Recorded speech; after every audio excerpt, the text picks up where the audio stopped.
No one has a greater stake in the outcome of events that are unfolding today than your generation. It's inspiring to see you devote your time and energy to help the United States seize the historic changes sweeping the Middle East and North Africa. It's a moment of great challenge, but also a moment of opportunity for greater peace and security for the entire region. I intend to work with you to seek a peace that will address our security concerns.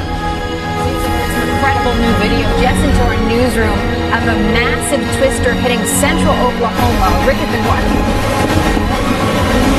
Oh my God! Back up! Oh no!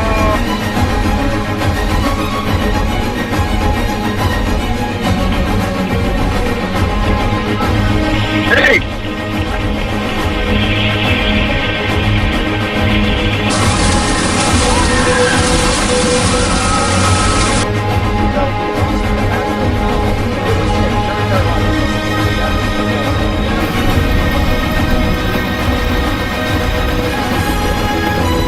Forever change without along the state's flood zone.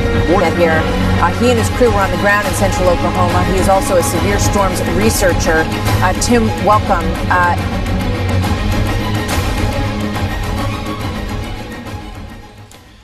Alors bonjour, avant de commencer dans la comparaison et dans l'étude de Lénine et des prophéties reliées à Lénine et aux destructeurs, j'ai omis de vous parler lorsque j'ai touché Nergal dans la dernière capsule que j'ai produite le 7 août 2011, capsule numéro 9. J'ai parlé de Nergal comme étant un être avec un corps de lion et une tête d'homme, qui est promis, qui est le mari de Ereshkigal.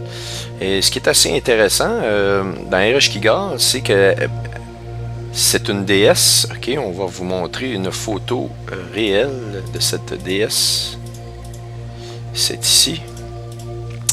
Et on la voit ici se tenir au-dessus de Lyon.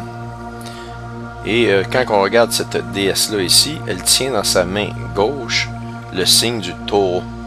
Est vraiment intéressant de voir cette chose-là. Mais ce qui est encore plus intéressant, et ça je voulais vous en parler, j'ai juste omis de le faire lors de la dernière capsule, c'est que si vous rentrez dans la recherche Google ou un autre moteur de recherche, Ereshkigal and the Sphinx of Giza Connection, c'est-à-dire la relation qu'il y a entre Ereshkigal et le Sphinx de Giza, vous allez vous rendre compte, et ça c'est basé sur des études même qui sont reliées à des universités, à plusieurs sites internet. Pardon. Je ne recommencerai pas cette capsule pour cet éternuement. Je vous demande pardon. Donc, voyez-vous, ce que je disais, c'est qu'il y a une relation directe entre le fait que Ereshkigal est vraiment représenté par le Sphinx de Giza, qui, nous le savons, et nous l'avons montré, le Sphinx de Giza, c'est une créature qui a un corps de lion avec une tête de femme. Donc, on sait que le Sphinx de Giza regarde vers l'est et attend quelque chose. En fait, nous croyons qu'elle attend la venue de Nergal, qui est un dieu, le dieu taureau, si vous voulez. Et il a un corps de lion avec une tête d'homme. Donc, ces deux tourtereaux vont éventuellement se rencontrer à un moment précis pour évidemment devenir féconds et sûrement avoir et produire du fruit, comme on dit. Donc, c'est vraiment intéressant de voir que la mythologie, il n'y a même pas d'hasard à l'intérieur de la mythologie. Tout est planifié, tout est pensé en fonction d'un événement futur et d'événements passés, mais d'événements futurs qui sont attendus.